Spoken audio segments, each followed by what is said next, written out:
Bismillahirrahmanirrahim. Assalamualaikum warahmatullahi taala wabarakatuh. Alhamdulillahirabbil alamin wa bihi nasta'in ala umuri dunya waddin wassalatu wassalamu ala asyrafil anbiya'i wal mursalin wa ala alihi wa ashabihi wa man tabi'ahum bi ihsanin ila yaumiddin, amma ba'. Tuan-tuan dan sidang jemaah yang dirahmati oleh Allah Subhanahu wa taala, alhamdulillah bertemu kita sekali lagi pada malam ini dalam mentalaah kitab Islam Agama Rahmah.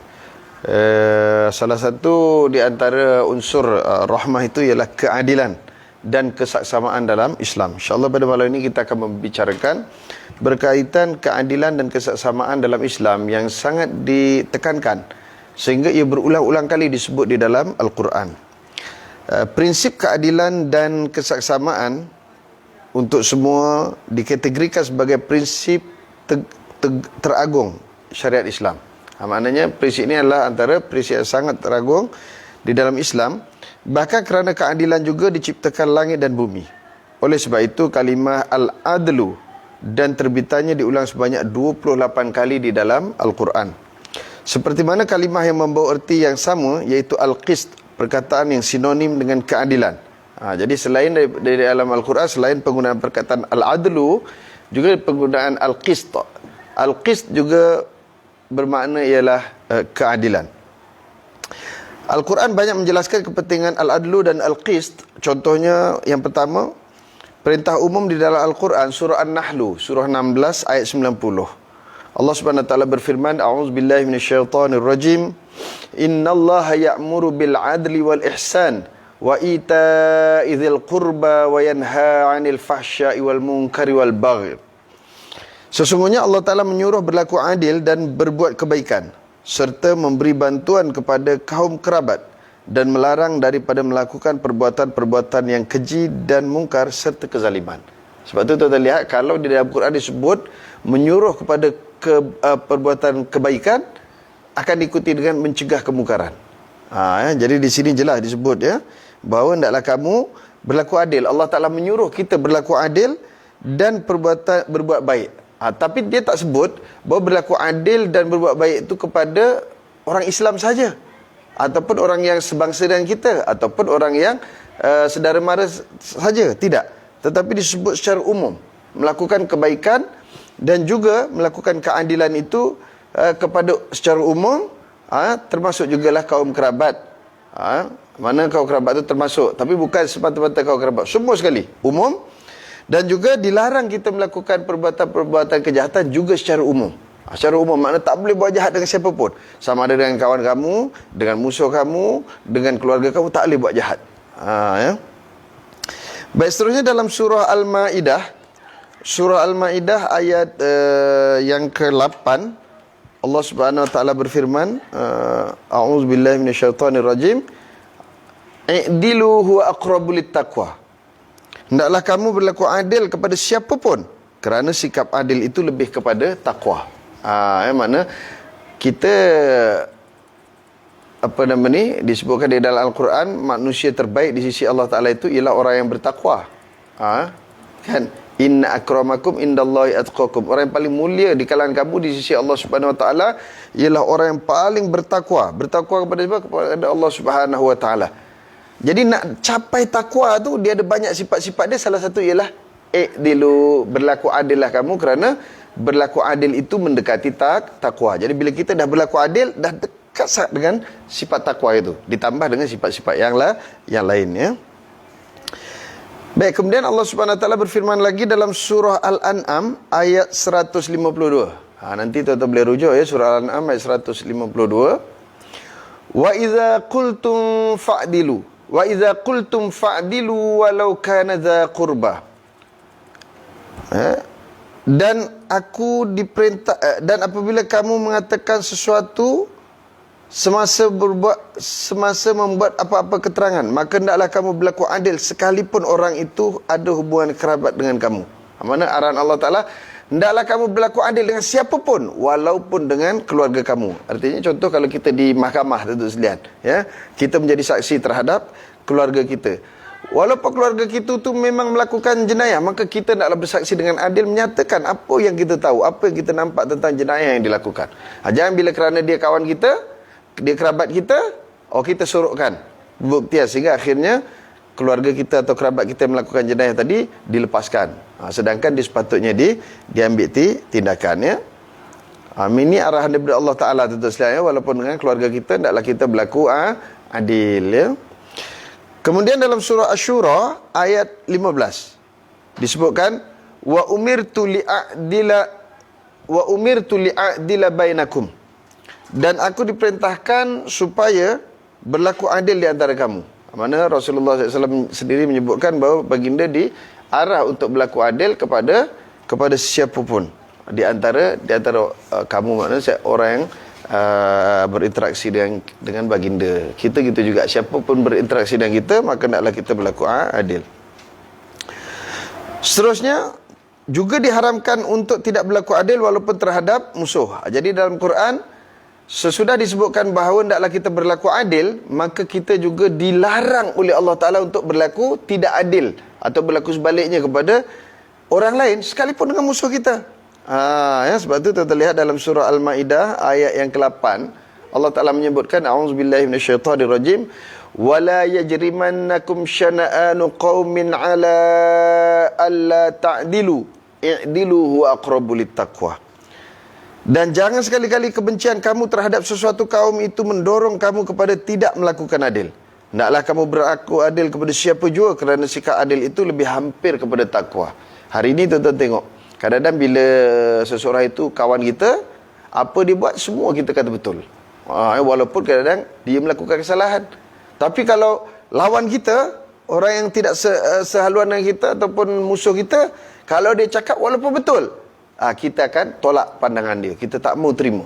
Ini yang tak betul, tuan sekalian. Sepatutnya keadilan itu kita sedia menerima keadilan daripada siapa pun, sama ada daripada puak kita ataupun daripada puak lawan kita. Kalau dia cakap betul, kita kena akui kebenaran dia. Kalau kita betul, kita akui kebetulan kita. Jangan kita, bila kita betul, bila orang lain salah. Sebab apa? Sebab kita tak suka dengan dia. Sebab itu saya sebut sebelum ini contoh, tuan-tuan sekalian. Bila Rasulullah SAW dia cekik dia punya pendama ni, collar bajunya, kemudian yang cekik tu Yahudi, tuan-tuan sekalian. Disebut terang-terang dengan dia, kamu ni Muhammad memang jenis manusia lambat bayar hutang. Datang Saidina Umar nak pukul dia, tuan-tuan sekalian. Tapi Nabi kata jangan. Itu namanya keadilan, tuan-tuan sekalian. Baginda menerima keadilan sekalipun daripada lawan dia. Orang Yahudi ni lawan Nabi, tuan-tuan sekalian. Dia pun sentiasa memusuhi Nabi. Tapi oleh kerana adanya hubungan interaksi, baginda pernah bermuamalah dengan mereka, meminjam baju besi, tuan-tuan sekalian. Jadi bila lambat pulangkan, orang ni datang hina Nabi. Nabi cakap, jangan Umar. Sepatutnya, itu sifat adil itu tu saja. Sepatutnya wahai Umar, kamu bagi tahu dengan dia, kalau nak minta hutang, minta dengan cara yang baik, dan beritahu aku wahai Umar, kalau aku sepatutnya memulangkannya dengan cepat, segera, dengan cara yang baik. Tengok tuan-tuan sekalian, Nabi SAW sampai macam tu sekali. Kita tuan-tuan sekalian, kalau geng kita semua betul, tuan-tuan sekalian, apa yang dia buat. Tapi kalau lawan kita, walaupun dia betul, kita tetap katakan dia salah, tuan-tuan sekalian. Ini yang tidak betul pada kita hari ini, tuan-tuan sekalian. Banyak berlaku. Bila geng dia, tuan-tuan sekalian, oleh kerana dia ada kuasa, langgar SOP tak apa, tuan-tuan sekalian. SOP ni lah sekarang ni kita tengah SOP. Tapi bila musuh dia, tak boleh. Ini apa nama ni, kena compound.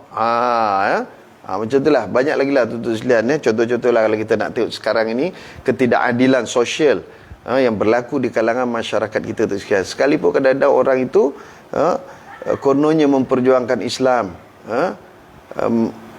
banyaklah memperjuangkan Islam, dia je lah yang betul jihad lah macam-macam. Tapi akhirnya bila tang keadilan itu, tuan sekalian, yang tu akan ada lari, tuan sekalian.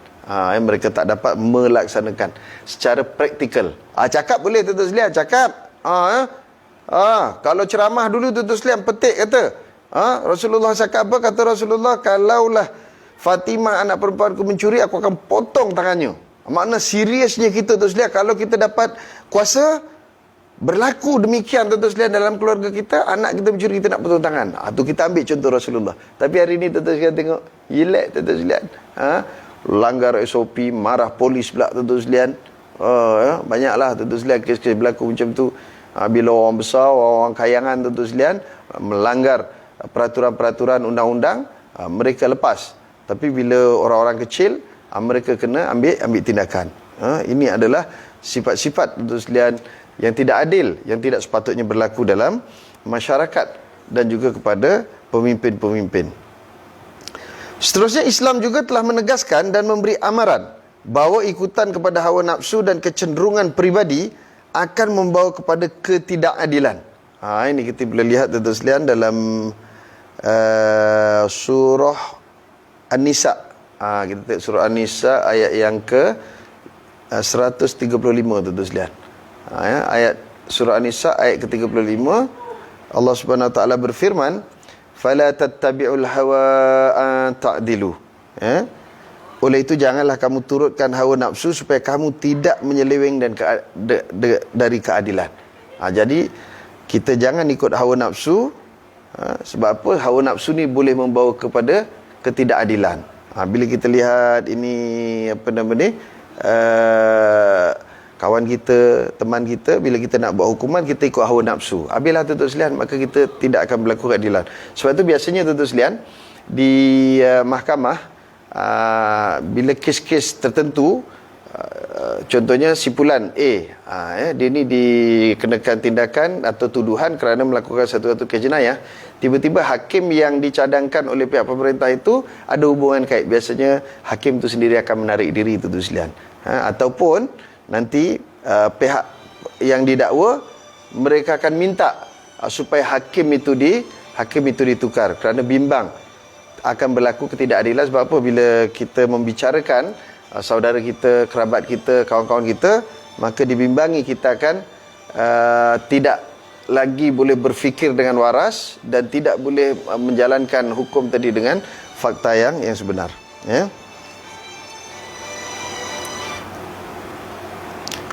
Baik, seterusnya, selain itu Allah Ta'ala juga memerintahkan supaya penghakiman sesama manusia adalah berjalan di atas prinsip keadilan. Bahkan keadilan merupakan prinsip asas di dalam perundangan Islam. Dalam perundangan Islam, keadilan itu adalah satu perkara yang penting tentu sekalian. Ini boleh kita rujuk lagi dalam surah An-Nisa ayat 58. Allah Ta'ala berfirman, A'udzubillahi minasyaitonirrajim. Innallaha ya'murukum an tu'addul amanati ila ahliha. Wa idza hakamtum bainan nasi an tahkumu bil 'adl. Wa idza hakamtum bainan nasi an tahkumu bil 'adl. Sesungguhnya Allah Ta'ala menyuruh kamu supaya menyerahkan segala jenis amanah kepada ahlinya yang berhak menerimanya. Dan apabila kamu menjalankan hukum di antara manusia, Allah menyuruh kamu menghukum dengan adil. Ini peringatan daripada Allah Subhanahu Wa Taala dan arahan daripada Allah Subhanahu Wa Taala. Sesungguhnya Allah Ta'ala menyuruh kita melakukan keadilan dalam apa juga keadaan. Dan bila kita mengadili suatu perkara, maka hendaklah kita mengadilinya dengan penuh keadilan. Ini penting tentu sekalian, perkara adil diulang-ulang dalam Quran, ulang-ulang adil ni. Sebab apa? Sebab ia menjadi satu hak kepada seluruh makhluk. Bukan hak persendirian. Keadilan itu tentu sekalian, semua orang berhak untuk diadili dan menerima keadilan. Seterusnya tentu sekalian, Allah Subhanahu Wa Taala juga menyebutkan di dalam Al-Quran berkaitan dengan perintah keadilan ini. Lebih ajaib diperintahkan untuk berlaku adil walaupun kepada buruh, yakni pemberontak yang memberontak dengan bersenjata. Ini lagi dahsyat tentu sekalian. Islam ni canggihnya. Bukan setakat kita disuruh melakukan kebaikan kepada sesama orang-orang yang baik, sesama teman-teman kita, tetapi juga kepada orang-orang yang buruh. Buruh ni makna pemberontak. Dia memberontak kepada kerajaan tentu sekalian dengan bersenjata, nak jatuhkan kerajaan. Kita sekarang bukan nak jatuhkan kerajaan dengan senjata tentu sekalian. Cuma kita nak bagi tahu je, kawan yang ada atas pokok tu tentu sekalian dah tak cukup penyokong. Berhenti je lah, turun je, itu je tentu sekalian. Bukannya kita bawa senjata nak tikam dia, nak tembak dia, tak. Cuma nak suruh dia turun je. Itu pun macam-macam orang cakap tentu sekalian. Baik, kalau ada kumpulan buruh yang menentang pihak pemerintah tentu sekalian, dan mereka ni telah ditangkap, kemudian berlaku di situ perundingan apa semua, apa kata Allah Subhanahu Wa Taala? Fa'in fa'at fa'aslihu bainahuma bil adli wa aqsitu innallaha yuhibbul muqsitin. Itu perkataan daripada Allah Ta'ala. Jika ia kembali patuh, maka damaikanlah di antara keduanya dengan adil menurut hukum Allah. Serta berlaku adillah kamu dalam segala perkara. Sesungguhnya Allah mengasihi orang-orang yang berlaku adil. Mana orang Burah ni tadi, bila dia telah bincang-bincang balik, kemudian mereka telah mengakui kesilapan, kemudian mereka sedia untuk berdamai, maka setelah perdamaian itu diterima, maka mereka hendaklah diadili. Maknanya jangan sampai dizalimi mereka ini, tuan-tuan sekalian. Kemudian melarang berpoligami jika akan membawa kepada ketidakadilan. Ini orang lelaki dia suka, tuan-tuan sekalian, nak nikah, ini sunnah. Bila nak kahwin lagi, ini sunnah. Tapi bila dah kahwin lagi, dia tak jaga, tuan-tuan sekalian, keadilan. Akhirnya bukan setakat sunnah, dia menjadi punah pula, tuan-tuan sekalian. Sebab tu nak kahwin lagi, nak berpoligami, ada syarat. Syaratnya apa? Hendaklah adil. Sebab itu sebut fa in khiftum alla ta'dilu fawahidah. Kalau kamu yakin ataupun kamu khawatir bahawa kamu tidak dapat berlaku adil, maka hendaklah kamu kahwin satu je. Tu ingat, Allah Ta'ala ingatkan tu sekalian. Kalau yakin adil boleh, silakan. Nak kahwin satu boleh, kahwin dua boleh, tiga boleh, empat boleh, lima jangan. Tak boleh. 4 saja, tuan-tuan sekalian, dalam satu masa. Tapi kalau khawatir, boleh ke tak boleh aku adil ni? Boleh ke tak boleh? Nak tengok adil, jangan pula, tuan-tuan sekalian, dia kata kadang-kadang bila dia tak sangat, dia kata apa tahu? Tak cuba lagi, mana kita tahu adil tak adil, kita try lah dulu. Dia benda macam tu bukan boleh try, tuan-tuan sekalian. Kalau kita try, dalam keadaan kita tak yakin kita adil, kita akan jadi zalim. Nanti kita jadi zalim. Sebab tu tak boleh nak try ni. Tengok yakin ke tidak, yakin tak, nak ukur yakin tak yakin, kita boleh berlaku adil ke tidak. Tengoklah tuan-tuan sekalian. Yang pertama, kemampuan kita dari segi harta. Yang kita ada ni, duit kita, pendapatan kita cukup ke tidak untuk kita nak menyara isteri dan anak yang ada hari ni, cukup tak? Ada lebih ke tidak? Kalau dah tahu memang yang ada ni pun tuan-tuan sekalian duit tak cukup, yang kau nak kahwin lagi, macam mana nak jadi adil? Yang ada pun tak cukup, yang ada tu pun kau dah tak adil dah. Macam mana kau nak kahwin lagi? Tu satu, tuan sekalian. Yang kedua, dari segi nafkah batin, tuan sekalian. Kan masing-masing tahu, tuan-tuan sekalian. Kalau ini malam, tuan-tuan sekalian tak bangun, tuan-tuan sekalian, nak macam mana? Kan? Takkan dia nak kahwin lagi. Mana dia sendiri boleh mengukur dia tu boleh adil ke tidak. Bukan tunggu dah kahwin nanti baru nak adil. Tapi Islam dah beri peringatan. Kalau tak adil, kalau khawatir, bimbang, takut tak adil, lebih baik jangan. Sebab ia akan dipersoalkan oleh Allah Subhanahu Wa Taala di hari akhirat nanti. Ini bukan senang-senang, tuan-tuan sekalian, main boleh cuba-cuba. Dan ternyata hari ini, tuan-tuan sekalian, banyak orang yang gagal. Yang berjaya, alhamdulillah. Saya ada kawan saya 4 tu sekalian bini dia. 4 bininya. Kemarin kami pergi pun, pergi jumpa 4. Anaknya berapa? 18 tak silap. Anak 18 tu sekalian. Tapi 4 bini lah. Kalau satu bini, terror tu sekalian. Bapak saya lagi terror. Bapak saya dulu, saya adik-beradik 14 tu sekalian. Kalau mak saya 4, mungkin 4 kali 14, banyak tu sekalian. Tapi bapak saya tak ada kahwin satu je. Tapi kawan saya ada seorang, bininya 4, anaknya 18. Cucunya lagi ramai tu sekalian. Dia cerita kalau dia panggil ni nak buat usrah, kata dia, aku panggil penuh rumah ni, kata dia. Dahsyat.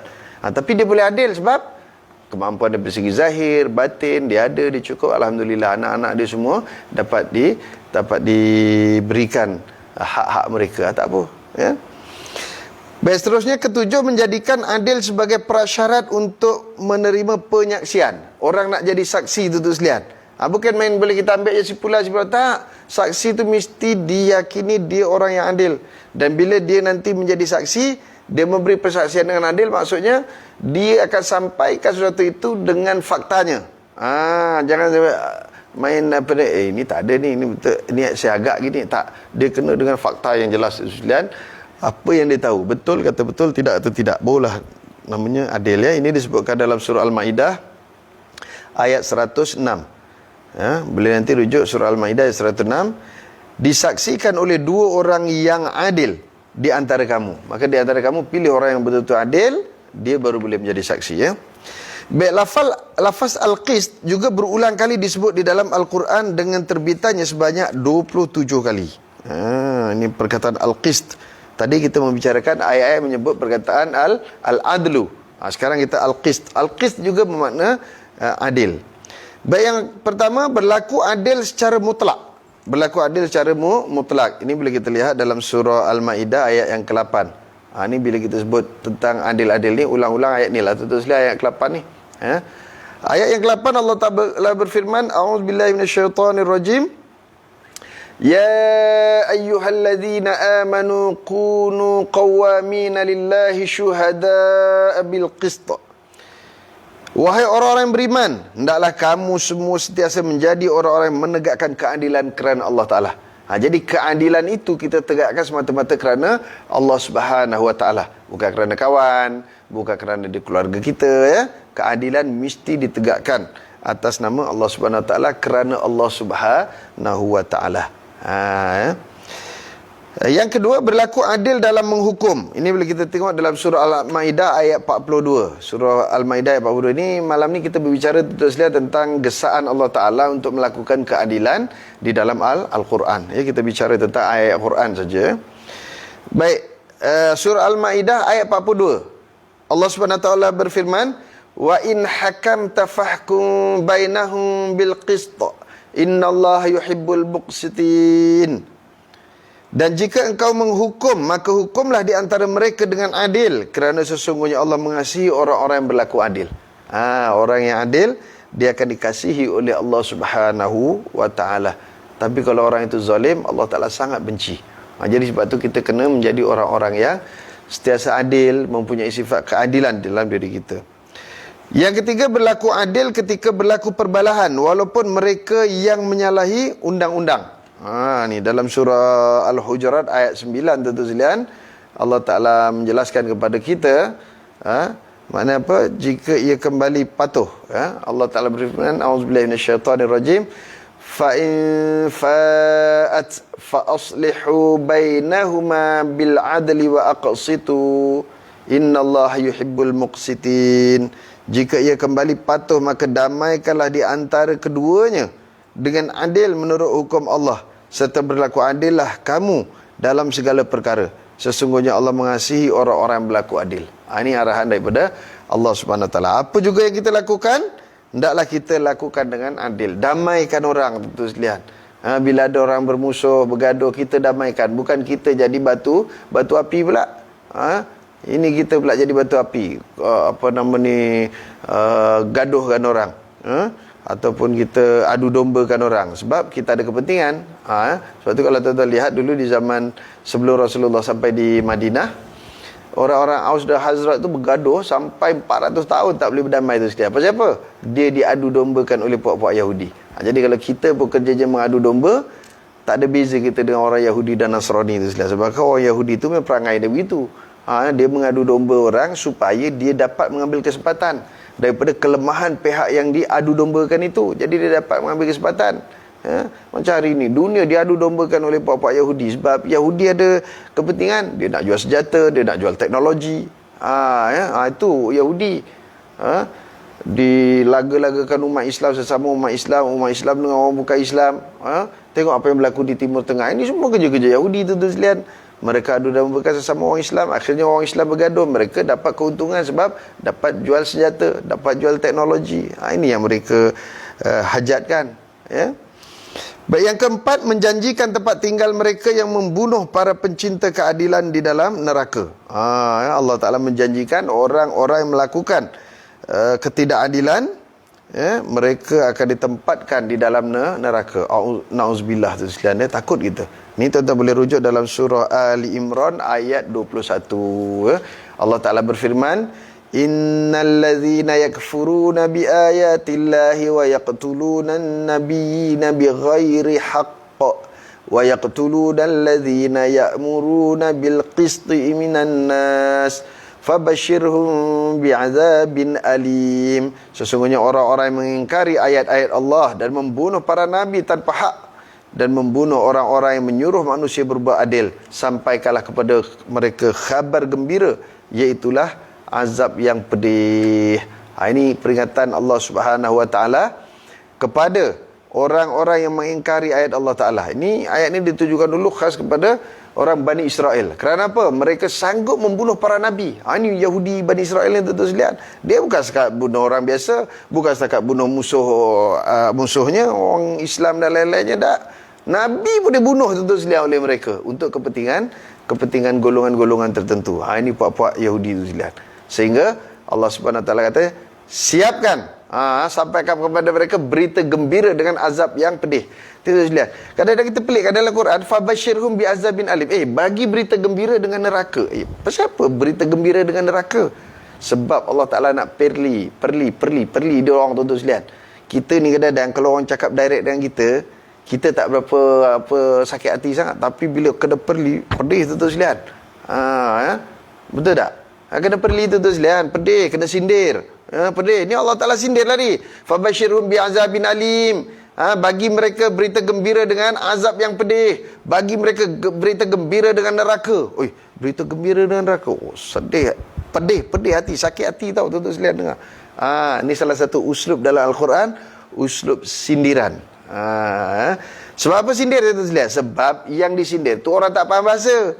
Kalau orang tu jadi faham bahasa, cakap faham, tak ada sindir dah. Pakai bahasa terus terang, jelas. Tapi bila tak boleh faham, buat-buat tak faham, itu kena sindir tu. So turun lah.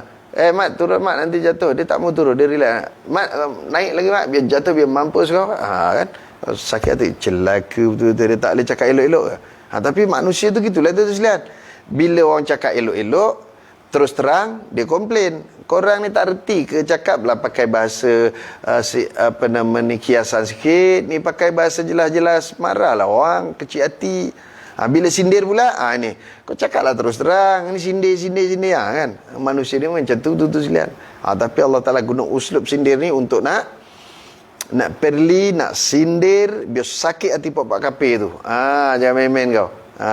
Ini puak-puak Bani Israel yang sanggup membunuh para Nabi untuk kepentingan mereka tu sekalian. Seterusnya yang kelima, ayat perkataan Al-Qist juga ada di dalam surah Asy-Syu'ara ayat 182, iaitu menyuruh supaya menyukat timbangan dengan adil. Ini satu lagi tu sekalian, bila berniaga kena berniaga dengan adil. Timbangan kena tepat tu sekalian. Biar kita lebih sikit bagi, jangan kurang. Ini ada orang bila dia menimbang, untuk dia dilebihkan, untuk orang dia kurangkan. Ini berhati-hati ya. Allah Ta'ala ingatkan dalam surah Asy-Syu'ara, wazinu bil qistasil mustaqim. Wazinu bil qistasil mustaqim. Dan timbanglah dengan timbangan yang benar. Al-mustaqim, jalan yang benar, jalan yang lurus kan. Dalam Quran tu ihdinas siratal mustaqim. Perkataan al-mustaqim juga digunakan di sini. Dan timbanglah dengan timbangan yang benar. Mana timbangan yang benar? Timbangan yang tepat, timbangan yang jujur. Bukan kita menipu, bukan kita mengurangkan timbangkan. Baik, yang terakhir kemudian dari segi praktikalnya, petunjuk sirah Nabawiyah dan Khulafaur Rasyidin telah menunjukkan contoh terbaik mengenai interaksi terhadap semua manusia dengan adil. Ini tadi maksudnya apa yang kita bicarakan ni, perkataan adil dan al-qist di dalam Al-Quran yang merujuk bahawa arahan-arahan daripada Allah Ta'ala untuk kita melakukan keadilan dan juga larangan daripada kita tidak berlaku adil. Seterusnya, secara praktikalnya ianya dilaksanakan oleh oleh Rasulullah dan juga para sahabat dalam kehidupan mereka. Khususnya Khulafaur Rasyidin telah menunjukkan contoh terbaik mengenai interaksi terhadap semua manusia dengan berlaku adil. Sebagai contoh, berlaku sebuah kisah Yahudi mendakwa sebahagian sahabat mencuri dan baginda mempertahankan sahabat berdasarkan zahir pembuktian mereka.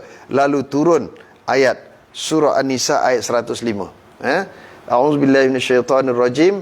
Inna anzalna ilaikal kitaba bil haqqi litahkuma bainan nasi bima arakallah wa la takul lil khainina khasima. Sesungguhnya kami menurunkan kepadamu wahai Muhammad kitab Al-Quran dengan membawa kebenaran, supaya engkau menghukum di antara manusia menurut apa yang Allah telah tunjukkan kepadamu melalui wahyunya. Dan janganlah engkau menjadi pembela bagi orang-orang yang khianat. Maknanya secara praktikalnya ia berlaku di mana para sahabat dituduh mencuri barang dan seumpama dengannya. Kemudian baginda Rasulullah sallallahu alaihi wasallam mempertahankan sahabat berdasarkan zahir pembuktian. Kemudian Allah Taala menurunkan ayat ini memberitahu bahawa Allah Subhanahu Wa Taala menyuruh semua manusia agar berlaku adil dalam melakukan sesuatu dan jangan mereka khianat. Mana bila kita tidak berlaku adil, kita khianat, tuan-tuan sekalian. Sekarang ni banyak pengkhianatan berlaku, tuan-tuan sekalian, dalam negara. Sampai ke peringkat tertinggi pemimpin-pemimpin negara berlaku pengkhianatan terhadap rakyat, tuan-tuan sekalian. Berceramah sana sini, berbahas apa semua, kononnya untuk kepentingan rakyat. Tapi tak ada pun, tuan-tuan sekalian, untuk kepentingan rakyat. Hari ni tuan-tuan tengok dalam keadaan negara kita tak ada duit. Negara kita dilanda wabak, tuan-tuan sekalian. Tapi tuan-tuan boleh lihat berapa banyak, tuan-tuan sekalian, pelantikan-pelantikan manusia-manusia sebagai penasihat lah, duta khas lah, bertaraf menteri dengan bayaran begitu mahal, tuan-tuan sekalian, puluhan ribu setiap satu orang, tuan-tuan sekalian. Tapi tak ada fungsi kepada orang ramai, tak ada fungsi kepada rakyat, tak membantu rakyat pun, tuan-tuan sekalian. Cerita je. Apa cerita tu bolehlah buat cerita kat dunia. Nanti masuk dalam kau baru tahu. Kat dunia ni, tuan-tuan sekalian, bolehlah buat dalil. Ambil apa pun dalil nak halalkan, tuan-tuan sekalian, apa yang dia nak hajati. Tapi tuan-tuan sekalian, nanti kat akhirat tunggulah. Gini kita ni kadang-kadang, maklumlah, ahli-ahli agama pun terlibat juga, tuan-tuan sekalian. Dia hafal ayat Quran, hafal hadis. Kadang-kadang bila nak membela kumpulan dia tak kisah, tuan-tuan sekalian, dah pakai Quran hadis, walaupun dia bela tu orang-orang yang zalim, tuan-tuan sekalian. Macam-macam lah ya. Okey, tuan-tuan sekalian, dah jam 10.17. Kita tak perlu panjang-panjang. InsyaAllah nanti kita akan sambung lagi setiap malam, tuan-tuan sekalian ya. Satu malam sikit-sikit lah. Dan saya mengucapkan selamat tahun baru hijrah kepada semua rakan-rakan, teman-teman, tuan-tuan sekalian. Esok insyaAllah 1 Muharram. Kita bersyukur pada Allah Subhanahu Wa Taala kerana Allah Taala mempertemukan kita lagi dengan tahun baru 1443, tuan-tuan sekalian ya. 1443 hijrah. Mana kita telah ditinggalkan oleh Rasulullah 1400 tahun yang lalu dah, tuan-tuan sekalian. Maka kita kena laksanakan tugas-tugas kita, gantikan apa yang telah dilakukan oleh Rasulullah SAW. Dulu Rasulullah yang menyampaikan agama, yang mengislamkan orang. Hari ini baginda dah tak ada. Maka kitalah yang kena meneruskan perjuangan. Dan kita tengok, tuan-tuan sekalian, tentang hijratul Rasul sallallahu alaihi wasallam, yang mana terlampau banyak dia punya jasa baginda Rasulullah. Kalau Rasulullah tak berdakwah, kita pun tak tahu tu sekali hari ni beragama apa. Terima kasih Cikgu Muhammad Ustaz. Ini tuan-tuan sekalian, sahabat saya daripada Sabah, Tanjung Labian, tuan-tuan sekalian. Terima kasih Cikgu Ustaz. Dia ni untuk tuan sekalian, dia cikgu, dia ustaz. Nama dia Muhammad Ustaz, tapi dia seorang cikgu, guru penolong kanan, tuan-tuan sekalian. Ni di Sabah ya.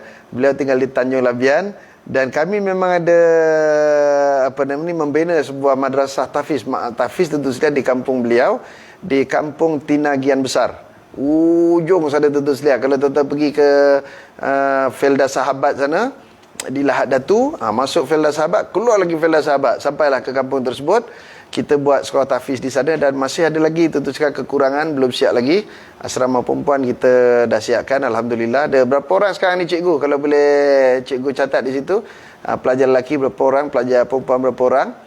Kita membantu, tuan-tuan sekalian, sahabat-sahabat kita di sana yang mana mereka ini dia golongan orang fakir miskin apa semua ya. Mereka nak menghafal Quran. Di sana kan tak banyak sekolah tahfiz, jadi kita buat sekolah tahfiz. Saya ucap terima kasih pada Cikgu Muhammad Ustaz dan keluarga yang memberikan sebidang tanah, tuan-tuan sekalian, untuk pembinaan madrasah tahfiz. Begitu juga orang-orang kampung yang banyak sangat membantu kami, tuan-tuan sekalian, dalam membina madrasah tahfiz ni. Dan saya ucapkan juga terima kasih sekali lagi pada Cikgu Muhammad Ustaz dan keluarga beliau yang sekarang ni membantu menguruskan pelajar-pelajar di sana. Sebab dulu bila belum PKP, kita bolehlah pergi sana kan berapa bulan sekali untuk memantau. Ini kita memang tak dapat. Dah berapa tahun ni cikgu ni tak dapat pergi sana ya. Memang kita rindu dengan rakan-rakan di sana. Bahkan mereka ni dah jadi macam keluarga kita, tuan-tuan sekalian. InsyaAllah cikgu, lepas habis PKP ni, kami memang dah standby untuk nak ke sana bersama family semua. Saya, Ustaz Sapuan dan rakan-rakan yang lain akan pergi ke sana lagi untuk sama-sama membantu ya kita melaksanakan program-program seperti dulu. Dulu tuan-tuan, kami tiap-tiap berapa bulan kami pergi sana dan kita dapat menyampaikan kuliah ceramah bukan setakat di Tanjung Labian sehingga ke Felda Sahabat dan banyak tempat lah tuan-tuan sekalian ya. Alhamdulillah. Selamat tahun baru juga pada Kak Habibah Hashim ya yang bersama pada malam ini, dan selamat tahun baru kepada semua sekali rakan-rakan yang hadir. InsyaAllah tuan-tuan sekalian, nanti satu malam kita akan buat program khas ceramah Ma'al Hijrah ataupun forum Ma'al Hijrah ya, InsyaAllah.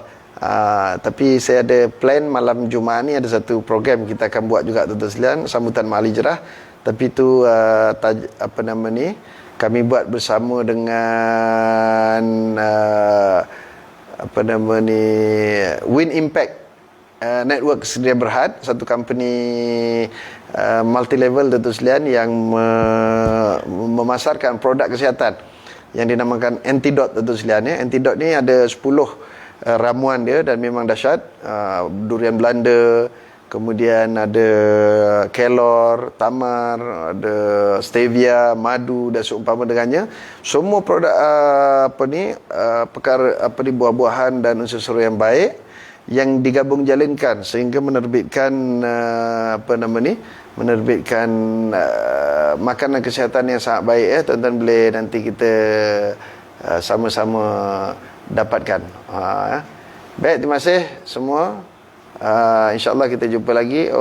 Cikgu Ustaz bagi tahu tuan-tuan sekalian ada pelajar sekarang ni 40 orang Masya Allah. Dan apa tadi mana ni tadi hilang. Cikgu Ustaz ni apa hantar kartun cikgu ni. Ada 40 orang pelajar ya tuan-tuan sekalian, 40 orang pelajar di sana ya, di kita punya madrasah tahfiz sana kita namakan Matib, Ma'had Tahfiz Tinagian Besar. Ma'had Tahfiz Tinagian Besar, dan telah berdaftar dengan Jabatan Agama Islam tu ya. Ada 40 orang sebab ramai cuti terjejas pendapatan. Betul tuan-tuan sekalian ya. Sebelum ni dah capai 60 lebih cikgu ya, 60 lebih. Tapi oleh kerana sekarang ni ada PKP ni mungkin ada yang terjejas semualah. Jadi kalau ada sahabat-sahabat yang nak membantu, boleh nanti berhubung dengan saya untuk membantu Ma'had Tahfiz Tinagian Besar Matib di Sabah sana. InsyaAllah. Sekali lagi terima kasih semua. Assalamualaikum warahmatullahi taala wabarakatuh. Bismillahirrahmanirrahim. Alhamdulillahirabbil wassalatu wassalamu ala asyrafil anbiya'i mursalin wa ala alihi washabihi ajmain. Allahumma ja'al jam'ana hadza jam'an mubarakan marhuma wa tafarruqana min ba'di tafarruqan mubarakan ma'suma. Allahumma ya Allah Ta'ala, kami bersyukur dengan limpah kurnia-Mu menjadi hamba-hamba yang beriman ya Allah. Janganlah Kau matikan kami kecuali dalam iman dan Islam ya Allah. Permudahkanlah urusan dunia kami ya Allah. Permudahkan segala amal-amal ibadah kami kepadamu ya Allah. Allahumma ya Allah Tuhan kami bersyukur dengan limpah kurnia-Mu ya Allah. Kau menambahkan umur kami lagi ya Allah. Mudah-mudahan Kau berikan umur kami dengan penuh keberkatan.